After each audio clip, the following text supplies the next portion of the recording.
देखिए, दिक्कत ये है कि नेता प्रतिपक्ष मुख्यमंत्री जी पर लगातार निजी और व्यक्तिगत टिप्पणियां कर रहे हैं।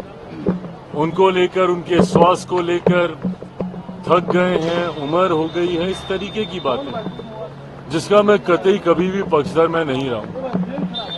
आप नीति पर आप आरोप कीजिए, सरकार की कार्यशैली पर आपको आरोप लगाने हैं, ये वो राजनीतिक विषय हैं जिसके ऊपर हम लोग भी अपनी बातों को खुलकर रखने का काम करेंगे।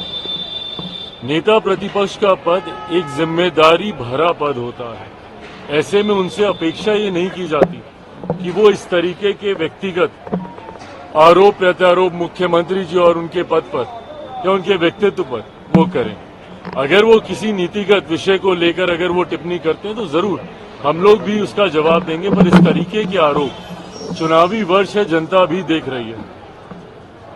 ये वही मुख्यमंत्री हैं जिनका समय समय पर आपने साथ लेना अपने राजनीतिक लाभ के लिए आपने जरूरी समझा, और आज उन्हीं पर क्योंकि वो आपके दूसरे गठबंधन के, आपके सामने वाले गठबंधन को अपनी उपस्थिति से मजबूती देने का कार्य करा।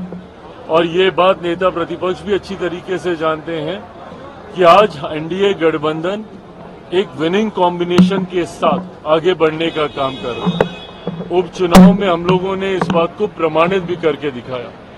उपचुनाव में जहां एनडीए के तमाम प्रत्याशियों का 100% स्ट्राइक रेट रहा, इस बात की घबराहट यकीनन विपक्ष में है। अब कितने महीने रह गए हैं, दिल्ली में अभी चुनाव समाप्त हो जाएगा 10 दिन के भीतर। उसके बाद पूरा ध्यान सबका केंद्रित रहेगा बिहार के चुनाव को लेकर। और बिहार के चुनाव में जिस गठबंधन के साथ एनडीए आगे बढ़ रहा है, पांचों दल का गठबंधन, ये एक तरफा हमारे गठबंधन को जीत दिलाने के लिए एक मजबूत कॉम्बिनेशन है। मैं मानता हूं इस कॉम्बिनेशन के साथ हम लोग 2025 विधानसभा चुनाव में 225 से ज्यादा सीटें जीतकर एक ऐतिहासिक जीत एनडीए दर्ज कराएगा। और जिस कोऑर्डिनेशन के साथ हम लोग आगे बढ़ रहे हैं, ये आप सबके संज्ञान में है कि तमाम दलों के प्रदेश अध्यक्ष एक एक कर अलग अलग जिलों में कार्यकर्ता सम्मेलन ऑर्गेनाइज करने का काम कर रहे हैं।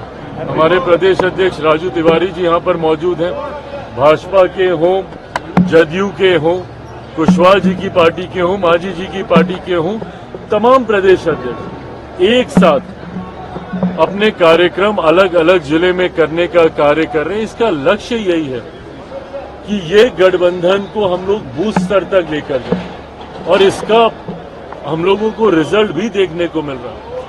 ये गठबंधन न सिर्फ प्रदेश स्तर पर, न सिर्फ नेताओं के स्तर पर एक नई मजबूती के साथ आगे बढ़ रहा है, बल्कि जिला में भी आप देखिएगा जिस तरीके से बैठकें हो रही हैं, दही चूड़ा के बाद इस कार्यक्रम की शुरुआत की गई, ये अपने में दर्शा रहा है कि बूथ लेवल तक हम लोगों का गठबंधन मजबूती से आगे बढ़ रहा है और एक ऐतिहासिक जीत की ओर हम लोग अग्रसर हो रहे हैं। दिल्ली में क्या होने वाले हैं, क्योंकि अरविंद केजरीवाल के ऊपर अब राहुल गांधी ने बयान देना शुरू कर दिया है। अब बताइए, ये है इन लोगों का गठबंधन।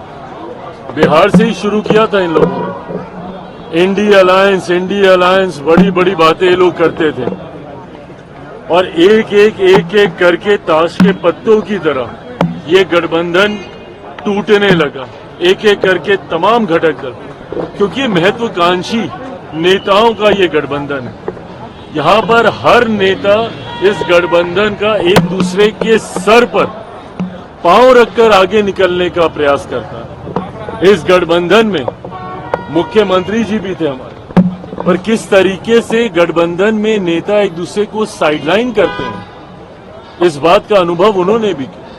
इस बात का अनुभव तमाम घटक दलों को होने लगा। ममता बनर्जी जी ने पहले ही गठबंधन से दूरी बनानी शुरू कर दी थी, और दिल्ली इस गठबंधन के टूटने का सबसे खूबसूरत उदाहरण है।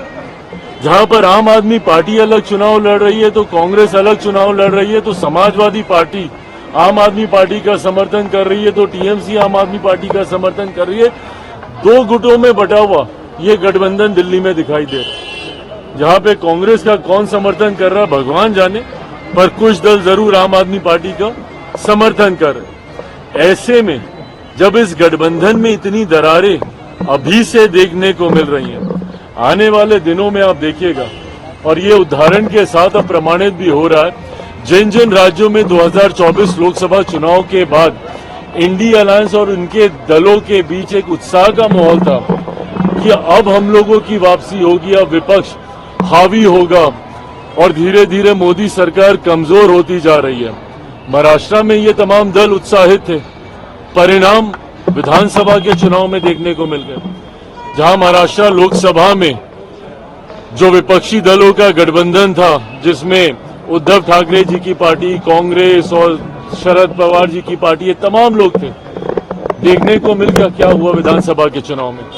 हरियाणा में जहां कांग्रेस सोच रही थी कि इस बार एक ऐतिहासिक जीत, 60-70 सीटों तक ये लोग सोच रहे थे कि ये लोग जाएंगे, क्या हाल हुआ हरियाणा में।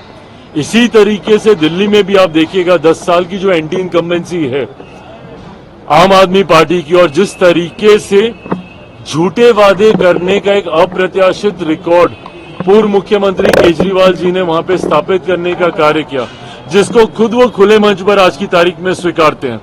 भाई हम लोग भी दिल्ली में रहते हैं, दिल्ली में गंगा यमुना हम साफ कर देंगे, तो वहां की सड़कें ये बना देंगे, और खुद आज कबूल कर रहे हैं कि ये उन वादों को पूरा नहीं कर पाए। आज की तारीख में दिल्ली के लोग पूरी तरीके से, हम लोग भी धीरे धीरे कैंपेनिंग हम लोगों ने शुरू की है, और जो जनता का जो फीडबैक मिल रहा है, ये बात तय है कि आम आदमी पार्टी की सरकार दिल्ली से जा रही है। भाजपा के नेतृत्व वाली एनडीए की सरकार 8 तारीख को वहां पे शपथ लेगी। ये बात दिल्ली की जनता ने कम से कम तय कर ली। Thank you.